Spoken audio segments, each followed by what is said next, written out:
Hello again from Udaipur. Driving in this morning, it really gave me San Diego vibes. Honestly, the dry hills covered with shrubs reminded me a lot of driving through Mission Valley, California. From a distance, the city looks like San Diego. It's similar in that it's a tourist attraction. At the street level, of course, it's a bit different. It's like the other two cities in India I've seen so far. A lot of places, it's shops on the ground level and then 2 stories of apartments or something above. Although I have to say, Udaipur is cleaner than Delhi and Kota. Just the streets are not so clean as American standards, but almost there.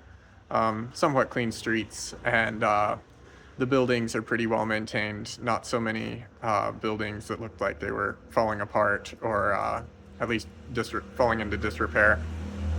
Um, in Kota, the 2 stories of apartments above the shops would look pretty run down, but here, all 3 or 4 levels of the buildings look nice. So a little bit of history about Kota. In the 1500s, the city was established by a king in the Mewar Empire, or kingdom. The Mughal Empire had invaded North India and ended up conquering most of India.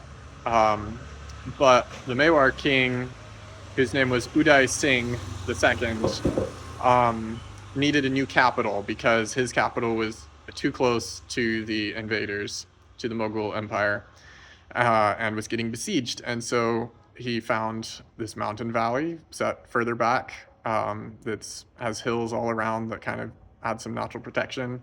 And then over the next 200 or 300 years, the Mewar kings built up palaces and forts and lakes here. And so now it's known as the City of Lakes, with about 7 lakes, I think I've heard, 2 big ones near the core of town. So, first stop that I had today was Yummy Yoga Restaurant. It was it was a rooftop, practically rooftop, 3rd or 4th story, mostly open on the walls with a roof. Great view of the city, looking down on the city and on the lake. Um, and so, yeah, it was really pretty. I think a little expensive by Indian standards, but cheap by American standards. So that was nice. A thali is a dish. It's a big plate with several different dishes on it, little bowls of different things on it. And so it was good to try a few different things there. It seems that the local food here has a lot of dal, lentil stew, you could call it for Americans, um, and then a lot of flatbreads. Not so much rice, although I have been served rice here a couple of times, and yogurt I've been served with almost every meal here in Rajasthan. Um, so yeah, the restaurant was good. Then we drove up to the Sanjangur Monsoon Palace, which is on top of the highest hill in the area, and it has an incredible view. Steep, windy road getting up there, and several monkeys along the way, so that was cool. And the fort is it's not so big. It didn't take too long to look around the fort. I actually found the view. I found the view from the mountaintop to be even more impressive than the fort. But from most places in the city, you can look up and see the fort on the hill, so that's cool. And I guess it's historic architecture, so that's cool too. Then the next stop we had was the city palace, down in the core of the city, and maybe the first palace castle built here.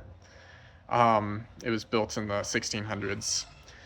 It's pretty yellow stone and some ornate architecture. Um, I walked through maybe 3 different courtyards. If you wanted, you could pay to get into more of the building that's now a museum. I didn't really have enough time trying to hit everything in Udaipur in half a day.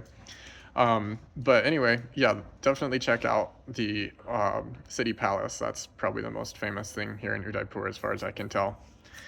After that, I took a boat ride in Lake Pachula. Is Pachula right? Yes. All right. Ask somebody random on the street. The people here are very friendly. Random people on the street will talk to you. Both here and in Kota, random people would ask me, "Where are you from?" I stopped to watch some boys playing cricket, and they're like, "Hey, who are you?" Because I guess they weren't used to seeing white people in Kota. But anyway, I've seen several white tourists here. I don't know how many are from Europe versus the US or whatever, but Udaipur is definitely a tourist area. I think most of the tourists here are from other parts of India. At least I have a sense that there are a lot of Indian tourists here. Can't always tell, of course, but at least I can. um, but yeah, half the people who are really friendly are trying to sell you something, but other people are just friendly. Probably the people who are trying to sell you something would be friendly even if they weren't trying to sell you something. I kind of get Midwest vibes from the people here. Like the people in Rajasthan are like the Midwesterners in the US, where they're kind of laid back, not super emotive, but friendly. And it feels pretty safe here. I'm not worried about the people here at all. Um, but yes, the boat ride is a must-do thing. I almost didn't do it, partly because I wasn't sure I'd have time, but I'm glad I did because the city's even prettier from the boat. Um, there are parts of the city that look like Mediterranean sea towns, are the pictures I've seen of them. So yeah, it's really pretty, and the palaces are even prettier from the lake. Two of the palaces are built in the lake on islands, little islands. So so you can only see them if you take a boat to get to them. But yeah, I got like a 20-minute boat ride right at sunset. Let's see, I probably paid about $4 in American money for it. um, so yeah, definitely do the boat ride if you come here.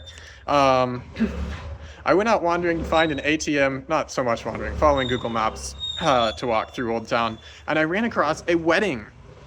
There was the groom on his white horse with his headdress and a little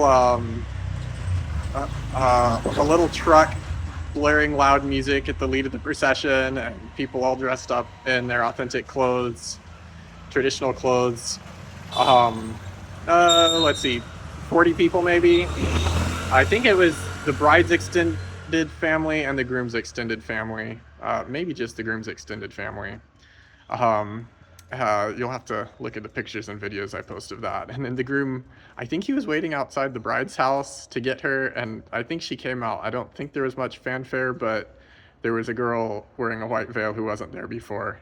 I didn't think white was the color for Indian weddings, but she was the only one with a veil, and she was the only one with a white dress, and she had gold trim on the veil. So I'm assuming she was the bride.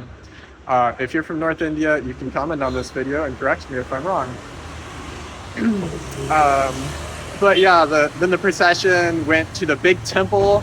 I ended up getting to see the outside of the Jagdish temple. It's apparently pretty famous here, and I wasn't going to get to see it, and then I stumbled upon it while following the wedding procession. And they handed out ice cream packets to all the onlookers and members of the parade. And then these two guys come up to me and start talking like, "Hey, where are you from?" I'm like, "Oh, from Indiana in America." They said, "Oh, cool. We're the groom's cousins." And they weren't really dressed up in the traditional clothes, but anyway. And then they introduced me to two more cousins, had me guess their ages. They were all like 14 to 20 years old, I think. And there's another random guy on the street. He's like, "Hey, you should, this is really cool to get to see this. I just came in from Kerala. I'm a tourist too, and it's really cool. It's so different from in my state." So anyway, it's so great to see that. And then they shot off some fireworks in the square and started dancing while the groom went into the temple. Or maybe that was when he came out of the temple. And all the while, their motorcycles zipping past. It's a little public square in front of a wide spot in the road in front of the temple, and the auto rickshaws are trying to push their way through right up against the ladies who were dancing. It was kind of funny to watch. Um, and the groom's cousins told me, okay, they seem to be locals. They're like, now if you want to know where the locals like to go, you need to go down to Gungur Ghat. Ghat is where there's some steps down to the river. Yeah, I went over there. It was cool. Nice view of, I guess, a river that connects two lakes, or maybe it's just a finger of the lake, but not so wide there. And yeah, a nice flat, large patio area kind of, and with some just like 2 or 3 steps down to the water and people sitting at the edge of the water. So that was cool. And I also got to try dal bati for dinner. That's apparently a Rajasthani traditional dish, and it was good. It was like I had 2 bowls. I think one was a dal and one was something else. And the bati is it's like a small roll that's been deep fried, um, and it's kind of dense in the middle too. And you dip it or crumble it into the dal. So anyway, you can try that if you want Rajasthani food when you're here. But yeah, Udaipur is a famous tourist destination in India, and known to travelers from other parts of the world too. I hadn't heard of it before this trip, but yeah, it's pretty cool. Talk to you later.